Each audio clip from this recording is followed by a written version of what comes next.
Bismillah. Bismillah ar-Rahman ar-Rahim.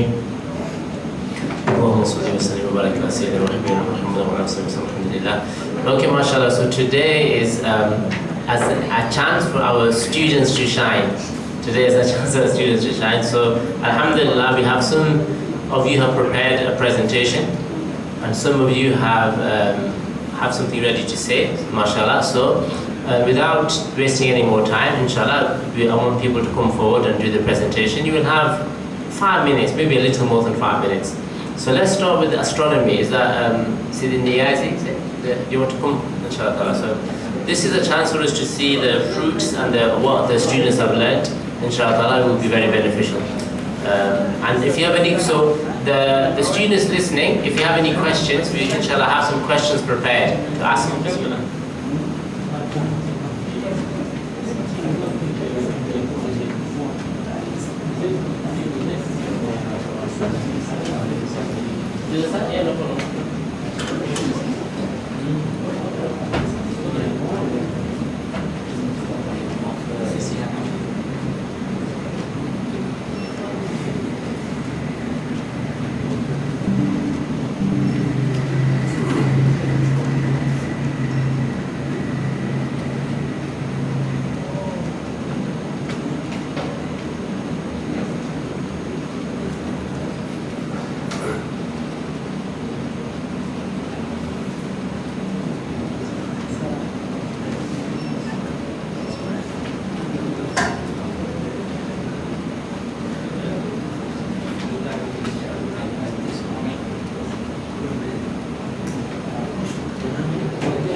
Assalamu alaikum.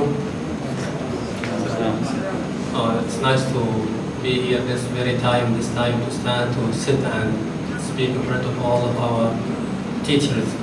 And we have to make use of this opportunity given by Mr.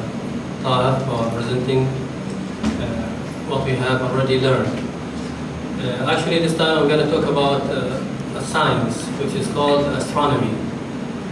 I think if we look originally to this word, we can know that it has a relation to something like arranging something. So first of all, in this time we will discuss the following topics: astronomy. I have divided my topic into actually 5 fields. First one is we can discuss we'll have an introduction, then we can shed light on the beginning of astronomy. After that, we'll shed light on the fields of astronomy and the age later, and ended with the pioneers and their contribution in astronomy. As we know, astronomy is the science that deals with the universe in general. This science, you can say, is among the oldest sciences that people studied and discussed before. If we consider the definition of this science, we have a lot of definitions. Some, as we have learned last meeting in this course, and one of its definition is that it is the science that studies the celestial objects and phenomena. So this definition focuses on 2 points. We have celestial objects and phenomena, and I think we know the meaning of phenomena and as well as objects. Here we have the objects like, for example, it discusses the planets in the space as well as the moons and stars.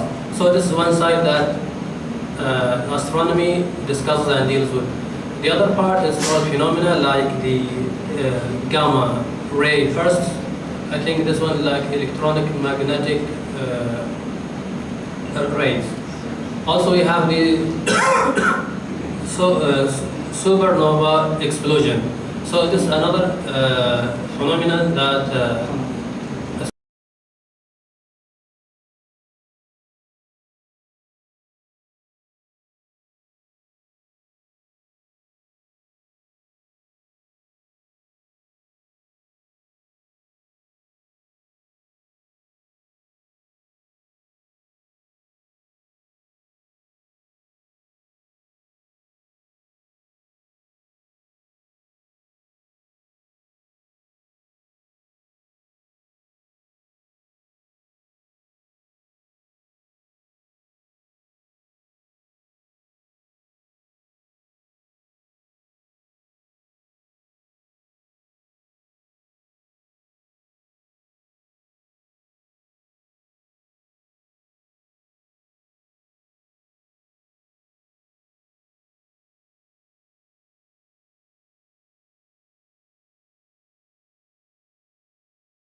as our friend, mashallah, he mentioned everything, details. But we have another.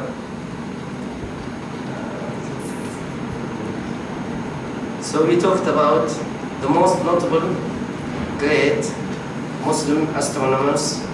We mentioned, fortunately, he mentioned some of the names: Al-Battani, Al-Bayruni, Ibn Yunus, Abdurrahman Sufi, Al-Farghani, Al-Zabdali, Jabir ibn Aflah.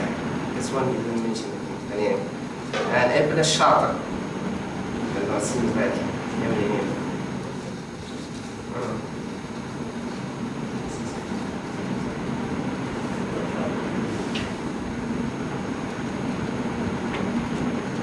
Okay, then the second point, we're going to talk about the most famous contributions of Muslim scholars to astronomy.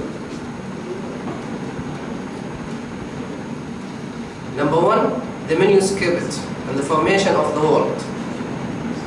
This is Al-Hasan ibn al-Haytham, presented a comprehensive manuscript on the creation of the world, and criticized Ptolemy in his book about the lattice theory about the earth being the center of the universe. Number two, draw colored maps of the sky.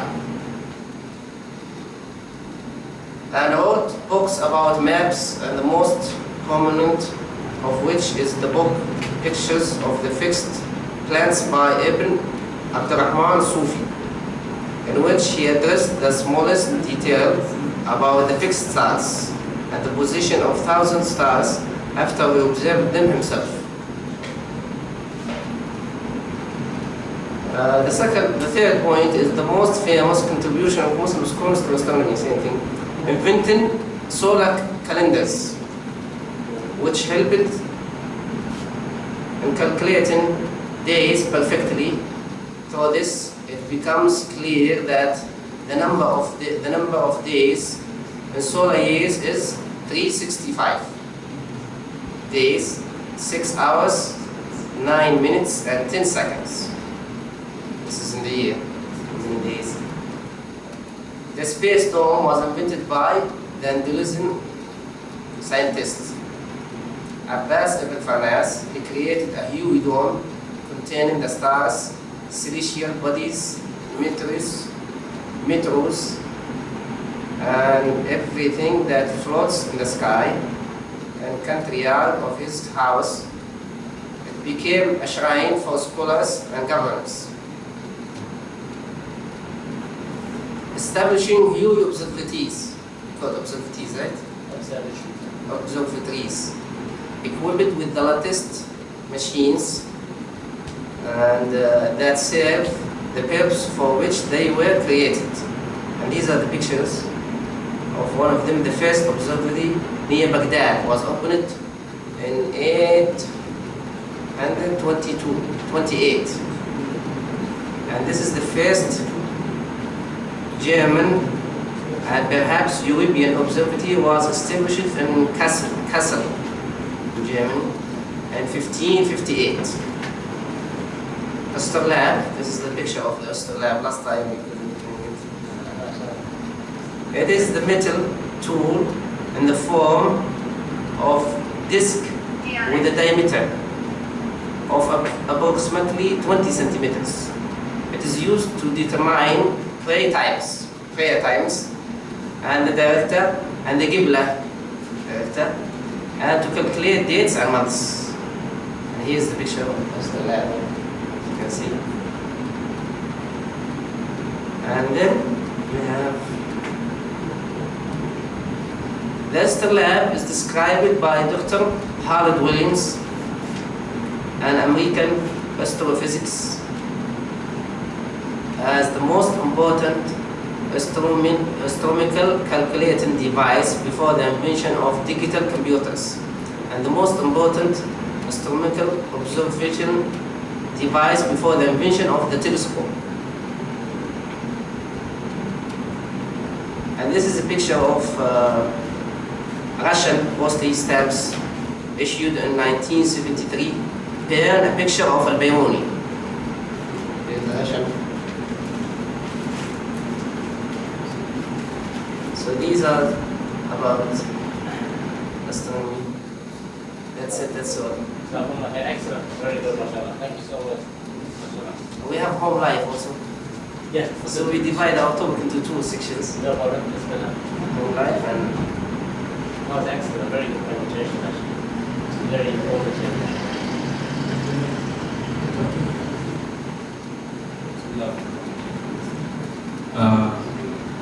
We have something that related to our life.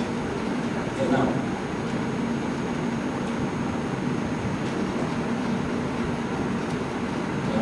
We will talk about many things.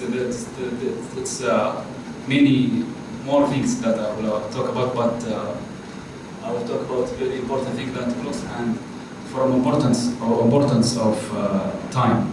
The Muslim has taken this as an important thing in their life and related to the prayers.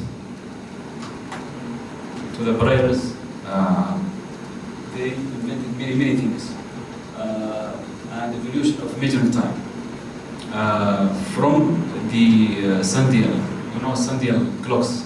This is a very old clock, and until now this is the digital watches.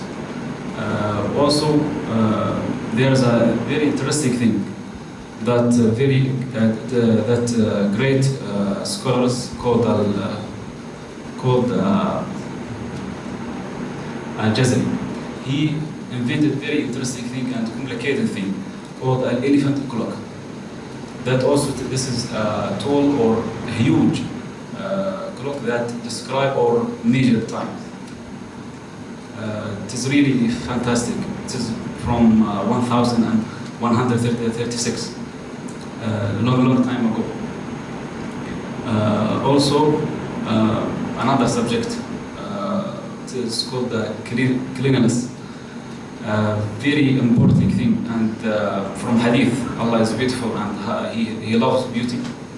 The Muslim scholars inventing and discovering some more things about, for example, the beauty and cosmetics and hair and, for example, the soap. This is from long time. They're mixing oils and stuff because to make this soap. Also, we go back to the very important scholars called and expert. He's Zahrawi. He has a topic on in his book called At-Tasfir. He mentioned many things related to the cosmetics, and he describes the care and beautiful of hair and skin and teeth whitening and gum strengthening, all within the boundaries of Islam. Also, we go back to Al-Jazari. He also invented very important thing and interesting thing called the washing machine. It's a wudu machine, like a robot. And how it is a machine that elaborate machines resembling a biscuit would be brought. For example, it is very modern. You tap the biscuit would be brought to each guest who would tap the biscuit to make water go in 8 shots, spurts, providing just enough for pollution. This is a long time ago, and this is this is your direction. Very good, fantastic. Thanks a very important thing that we call. Excellent, mashallah.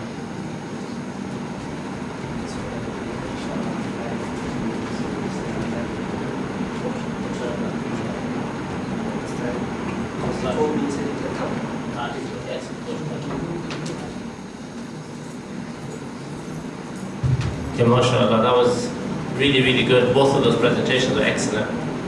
Alhamdulillah, and it's a good opportunity for us to learn a lot of different things, mashallah, really. Very useful, alhamdulillah. Introduction to Islamic art. Who is that, sorry? Is that you, Bismillah? You can come and find it.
Bismillahirrahmanirrahim. Assalamu alaikum, guys. Today we will be talking about introduction of Islamic art. The importance of Islamic art playing a significant form of critical expression from Muslim worldwide. Number two, spiritual significant through converting separating message of viewers. Number three, revising of history, Islamic civilization, serving as a visual representation of beauty, creativity, of computation of Islamic civilization. Types of Islamic art. We were talking about types of Islamic art. Calligraphy like خط الرقعة, خط النسخ, خط الثلث, خط الكوفي, خط الفارسي, خط الكوفي. Ceramics, we know, anyone you know ceramics. Textiles and paintings and pottery and box. Architecture, and my guys Muhammad, we will complete the review.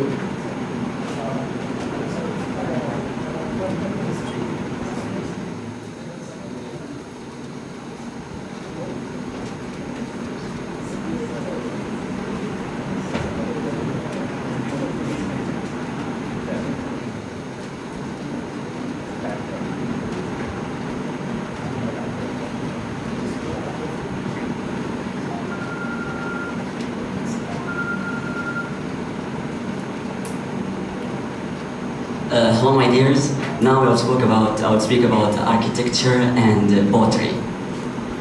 Number one, architecture. Just I will ask you something, okay? I want you to answer. What do you see in the picture? What is this? Anyone know, or it is new for you? Yes, teacher Niaz? Nice design building. Yes, design building, yes, of course. It is about, there's a hotel. Just from when you look at the hotel, you understand this is Islamic building. This is the first one. This is kind of architecture. Number two, what is this?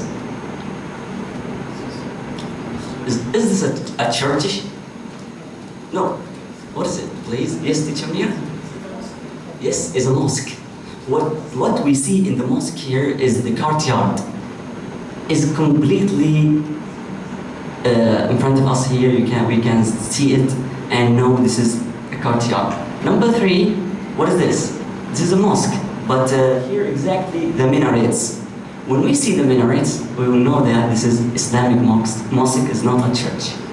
After that, this is a building. Inside the building, the first one is the garden. Number two is the courtyard, and the last one is balcony. There. Before the last one, here in architecture, there is a fort. There is special windows for soldiers to protect the fort from enemies. And the last one here is domes. Now we'll move to the next point, which is An-Noor Center. Today in the morning, I visit a Noor Center, and I noticed a book there is very incredible. I was really amazed by that book. That book is a manuscript. The name of it is الشرف الوافي في الفقه والنحو والتاريخ والعروض وعلم القوافي. There are 5 sciences only in one book. It's very changed. You can't expect such these things. The author's name is Sharafuddin Ismail bin Abi Bakr al-Shawri. The pages, there are around 114 pages. Just take a look at this book. We can read from this point, from right to left, there is al-fiqh. Alhamdulillah wa alhamdu mustahid alladhi la yaqum ila akhir. Now we can read at this point. I can't see the picture well, but there's a science called al-arud. And third one is علم التاريخ. Alhamdulillah حق حمده صلى الله على محمد إلى آخر. The whole book in this design. And after that علم النحو بحمد الله استفتح والصلاة على رسول محمد إلى آخر. علم القوافي, the last science is علم القوافي. الحمد لله الذي علم الإنسان ما لم يعلم. The whole book is very amazing. So this is about our topic. Thank you for listening.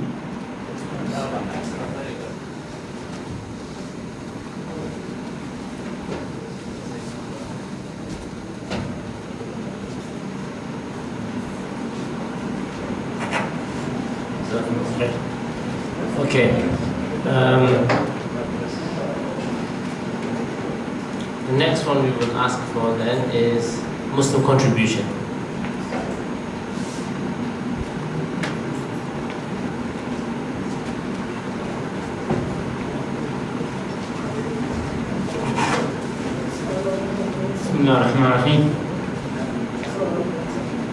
This topic of today I've taken from an article written by an author called Badr Malik.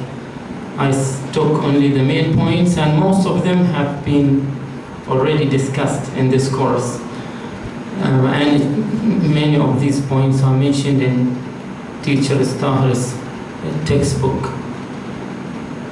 First, that Muslims were all after education because they are inspired by Quran and prophetic sayings, and Islam teachings are asking us to learn, to reflect, and to try to be knowledgeable about things around us. It doesn't? Oh, okay. Okay, thank you. Sorry? Thank you. Thank you, sir.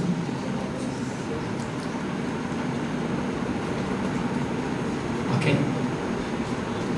And Islamic civilization become strong because Muslims, they all have one language, one God, and one goal, which is cooperation among themselves. Today we lost that the civilization because we are far away from our language, from our God, and we don't have one goal in life.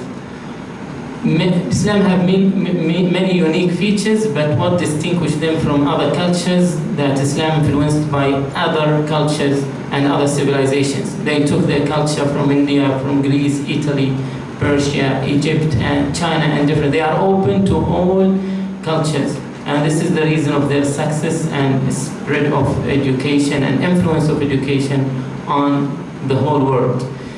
What they did, especially in Spain during the Al-Andalus, they have gathered, translated, refined knowledge from many sources. They didn't, even from non-Muslims, even from other cultures that they are against Islam, they didn't consider others like their enemies. That's why they benefit, they taught what is beneficial and they neglected what is harmful. Accepted goodness from all other civilizations, and these are the reasons of why. Some of the points that I will talk about today about the ideas that regarding education, for example, free education. Free education actually came from Muslims, that all people have the right, or especially children have the right for education, and education for all. These concepts have come from Muslims.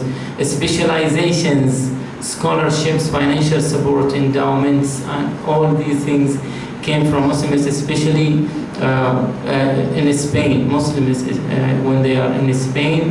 And one of the interesting points is that many Western scholars studied in Islamic universities in Al-Andalus, and they have taken these ideas to their countries. And many of those students who used to be students in Islamic universities, they become popes, church scholars, professors, university professors, they become authors, scientists, physicians, and everything we see today is because of those scholars who took their knowledge from Islamic universities.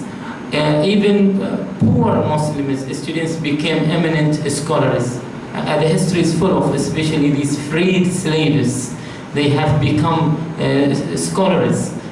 And the list goes on if I want to mention. And you know, many of these poor people, they used to be poor. And because there is free education, because there is scholarships and other things, they have the chance to become scholars. And Imam al-Ghazali, one of them, he said, طلبنا العلم لله فأبى العلم لا يكون لغير الله فأبى العلم لا يكون لله. So they usually join the dormitories in order to get food and other things.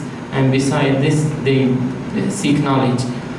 Also libraries, if we come to libraries, materials were open for general public. It's open for all. Everyone can read.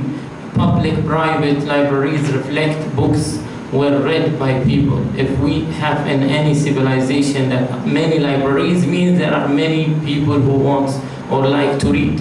So this is the spread. Bayt al-Hikmah, for example, the first Muslim university in the 9th century, Bayt al-Hikmah, and it gathered 600,000 volumes or books, while in comparison to the Royal Library in France, they have only 900 volumes. See the big difference between these. And this Royal Library in France came 100 years later after the Bayt al-Hikmah's library. So it's very interesting that Muslims have this. Some hospitals, clinics even had libraries in the hospitals. There are libraries, not only at universities or schools, even hospitals. Also, what also distinguish great hospitals that they provide storytellers, what they call it in Arabic, al-Gassas, or Gari al-Kursi. The chairman idea that teacher Taha once mentioned that came originally from Arabic. It came from this idea that they use it to have those who have who have sleeping problems. They use it to give them someone to tell them a story in the hospitals. So these are called storytellers, or Gari al-Kursi. They bring a chair to him and he reads a story to those patients so they can go to sleep and sleep well. The idea of chairman came from that one. If we came to another thing, that language itself, because many of the Western scholars studied in Islamic universities and they merged themselves in the Arab and Muslim civilization, they gain a lot of Arabic words into their languages. Not only English, even other European languages, they have words that came originally from Arabic, like all words that start with alcohol and all these, algebra, these came from Arabic. Candy, I don't know from where it is taken. What is the word for candy? I don't know. But cotton, gazelle, these henna, and all these things are very common, and we know the origin of them in Arabic. Schools, universities, they used words. Many scholars, many teachers, university professors, they use words, and maybe they're not aware that these words are originally taken from Arabic or from Muslim civilization. If we came to the Arabian Nights, stories have affected many writers, and many books have been written and use it until today by famous writers in the West or in other Arab countries. These are the main points that I would like to say, and the rest will be completed by my respected teacher Nabil. He will complete the topic for you.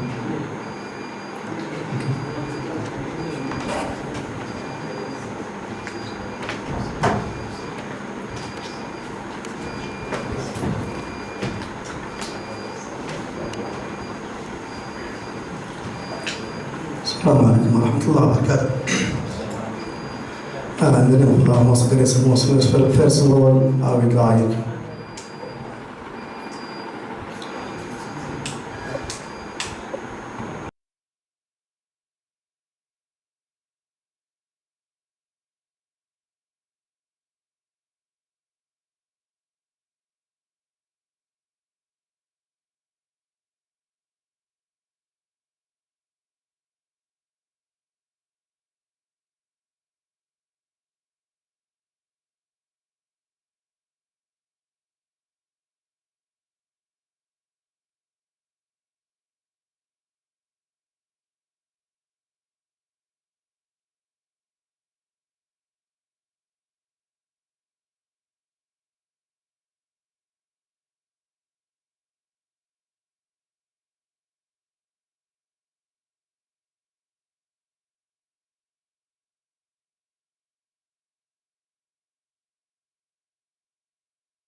so that education in Islam is very about what's the purpose of education in Islam? The purpose of education in Islam is to have or to gain taqwa, piety.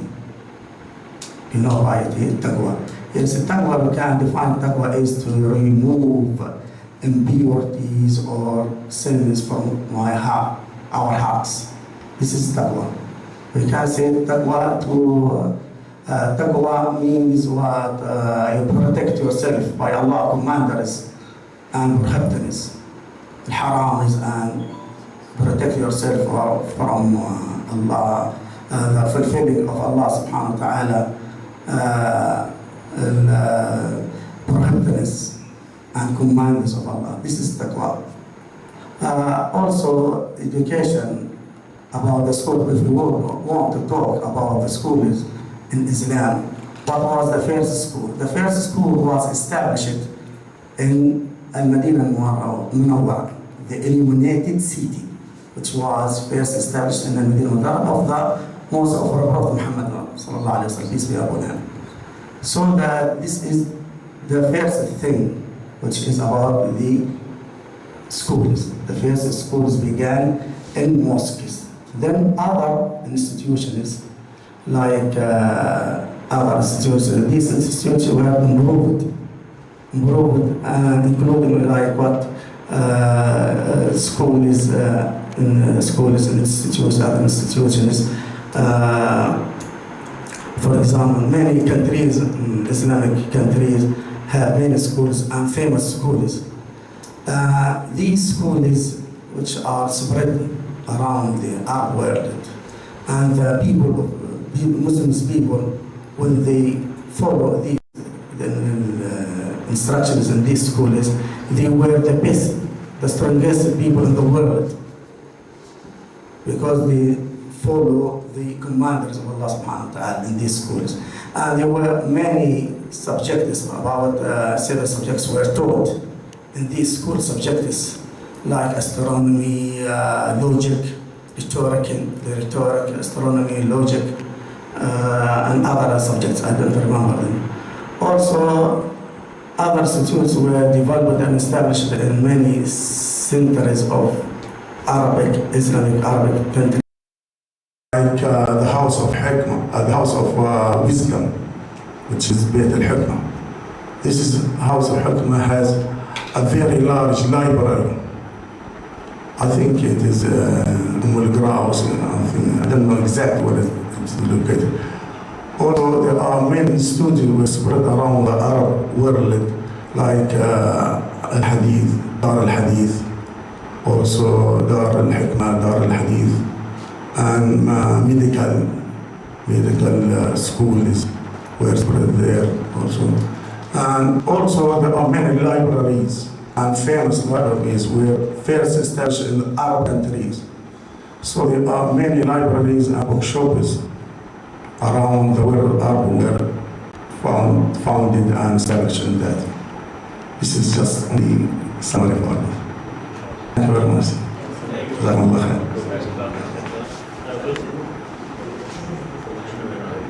Muhammad will do the introduction. No worry. How many people? Who do we have left? So we want to try to aim to finish, or we're running a bit late. It's about 5 minutes. Yes. It is. I don't know if we have a chance for the visit. It's 4:05 now, so sorry. Let's see each other. Bismillahirrahmanirrahim, in the name of Allah, most blessed. Now our topic is medicine. There are two definitions of the medicine. The first one is about the science, and the second one is substance. I would like to talk about the science. There are two definitions of the science. The first one, yes. The science is the word definition. The science is the diagnostic, treatment, and the prevention of the disease. The word definition focuses on diagnosis, means searching the problem. The second, if they found the problem, then what's the solution of this problem? What's the treatment? The third one is prevention of that treatment. Now we come about Islamic definition. Well, Ibn Sina. Islamic definition is the first phase of the word definition, becomes prevention. Because the prevention is the better of the treatment. So he said that this is a science, the kind of the science that learns of the state of the body. Why? In order, because of, in order to perceive the states, health states when it exists, and the restore when it's lacking. Now we have the Islamic science of the science of the medicine. So why we need to study the state of the health? Because we are the best creation in the world. Allah subhanahu wa ta'ala created us in the best way, in the best styles, without any slips, without any mistakes. I mentioned one of the story by the Harun al-Rashid. He has the one of the medical Christianity medicine. And he asked one of the first of the Muslims, he said that the Quran is not mentioned about any medicine science. He asked the Ali ibn Hussein, he said that there's no medicine science in Quran. And the Christianity knowledge is basic two knowledge. The first one is the science of the bodies and the science of religions. This is the definition. But what he said, what the answers of Ali ibn Hussein, he said that he mentioned, the Quran mentioned the science in half of ayah, نصف ayah, the half of a verse. He said that eat and drink and never wastiful. كلوا واشربوا لا تسرفوا. The doctor said, how about the hadith of Muhammad sallallahu alaihi wasallam? Is it mentioned anything Muslim? Yes. It's about two vocabularies, many vocabularies here. He said that the stomach is the house of the disease, and the diet is the head of treatment, and give at what is convenient with. المعدة بيت الداء والحمية رأس الدواء فأعطي كل حق حقه. And my friends completed the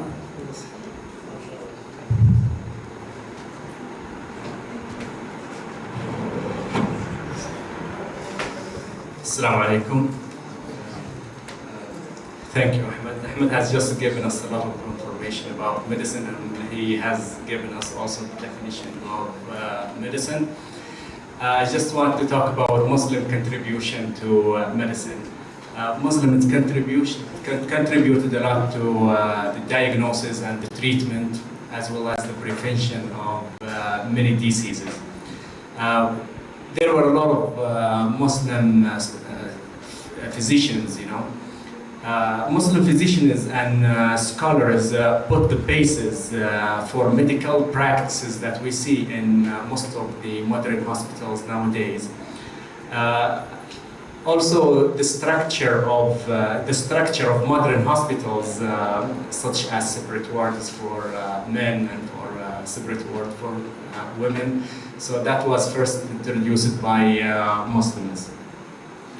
Secondly, I would like to talk about some well-known Muslim physicians.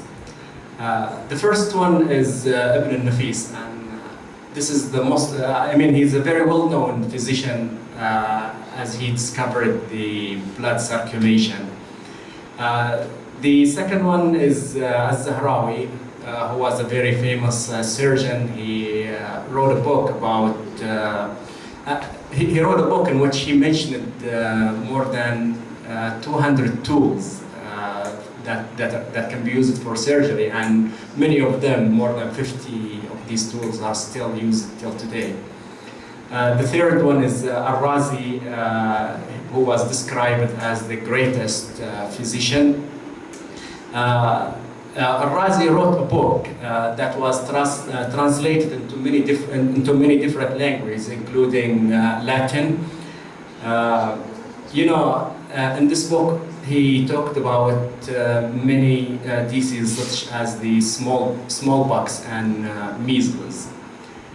In conclusion, I would like to say that Muslims has contributed greatly to medicine, and without their contribution, maybe medicine won't be as advanced as it is nowadays. Thank you very much.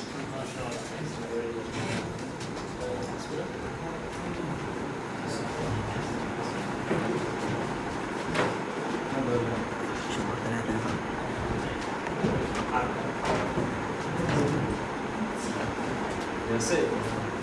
So there is no time for me. No. After him is you. It's not rolling. Because I'm in a hurry, so if I can just...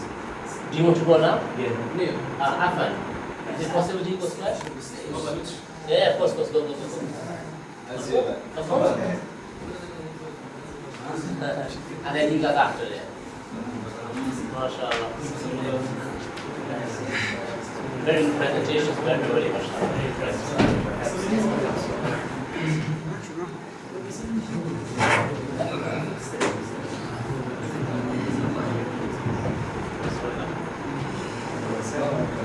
Assalamu alaikum.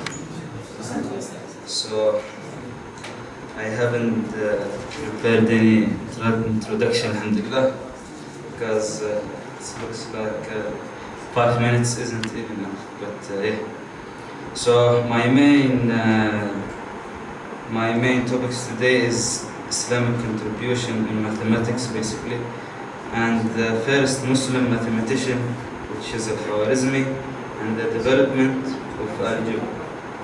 So, Muslim mathematician invented the present arithmetical decimal system and the fundamental operations connected with it, such as addition, subtraction, multiplication, division, raising to a power, and extracting the square root and the cubic root. They also introduced the zero symbol to Western culture, which simplified considerably the entire arithmetical system and its fundamental operations.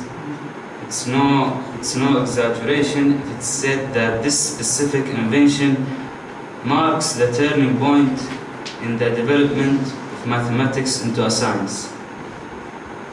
And the first Muslim mathematician, the Islamic contributions to mathematics began around AD 825, which is when the Baghdad mathematician Muhammad ibn Musa al-Khwarizmi wrote his famous treatise Al-Kitab al-Mukhtasar fi al-Jabr wal-Muqabala.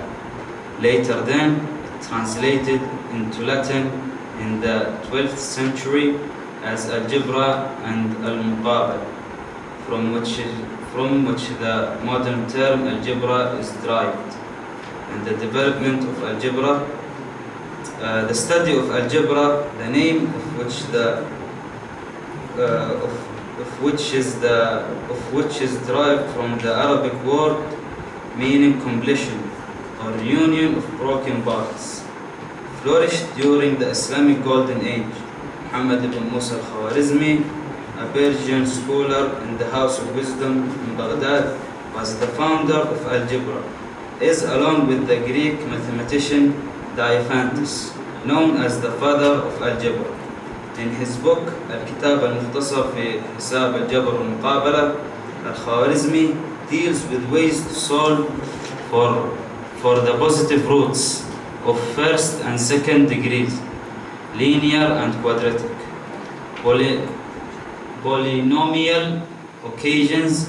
He introduces the method of reduction, and unlike Diophantus, also gives a general solutions for the equations he deals with. Al-Khwarizmi algebraic was rhetorical, which means that the equations were written out in full sentences.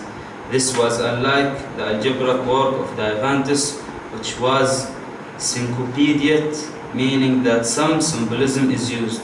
So basically, Al-Khwarizmi smashed Diophantus. Let's go. That's it. MashaAllah, very good.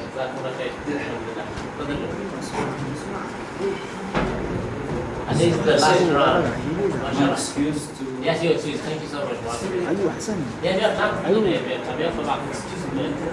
أخبار جديدة. بعد المغرب وين الصالون ولا فين؟ السقاف ولا فين؟ I think you guys are the last ones, yeah? Yeah, everyone else is right.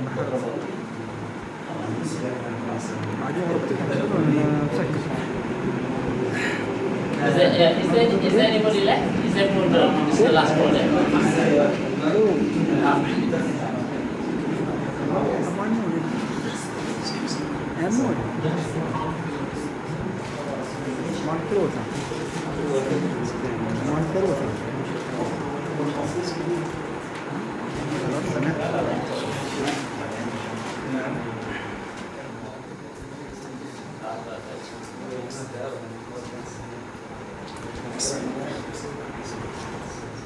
Okay, inshallah. This is the last one, inshallah.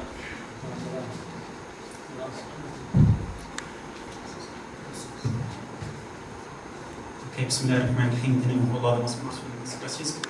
I don't want to talk very much because, as you know, philosophy means, philosophy can be considered as the fundamental of all sciences. So all information has been said by you, mashallah enough. But what I have written, inshallah, I'm going to present. I'll start with these contents. The first one, I'm going to talk about concept of philosophy. Then I'm going to talk about the importance of philosophy. The third part of this presentation, I'm going to talk about the beginning of philosophy. And the fourth part of the presentation, I'm going to talk about pioneers and workers of Islamic philosophy. I will start with the concept of philosophy. Philosophy philosophy is derived from the Greek word philos, which means love, and sophos, which means wisdom. That's why always when we are asked what does it mean philosophy, we say حب الحكمة. حب الحكمة. There is another meaning derived from the Holy Quran. قال الله تعالى يؤتي الحكمة من يشاء ومن يؤتى الحكمة فقد أوتي خيرا كثيرا. Then he said وما يذكر إلا أولي الألباب. So there is a relationship between the mind as well as what? As الحكمة itself. وما يذكر إلا أولي الألباب. This part regards the concept of philosophy. About the importance of philosophy, they consider philosophy as, they consider it as the mother of all knowledge and studies exists. The beginning of philosophy, when exactly it started? It started at the region of Umar ibn al-Khattab. Some historian people say it started in the region of Umar ibn al-Khattab at the time of expansion of Islam. About the Islamic civilization, this said by Tariq Oghuz. He said that many non-Muslims would find it hard to believe that there was a time in the Middle Ages when Islamic cities in the Middle East, such as Cairo, Baghdad, and Cordoba, and Damascus, were in the center of civilization, while Europe was living in the dark ages. This is about the Islamic civilization in general. I leave it because of the time. I move to pioneers of Islamic philosophy. Pioneers of Islamic philosophy will start with Al-Kindi. Al-Kindi, he is considered to be the father of philosophy. One of his most famous books is First Philosophy. Then Al-Farabi, one of his most famous books is the Book of Letters. Then Ibn Sina, one of his most works and books is the Book of Healing, is called Kitab al-Shifa.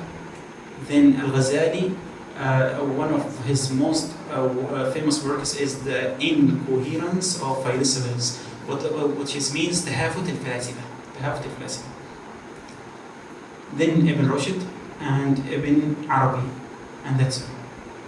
Thank you. This is because of the time. I make it too short. Thank you.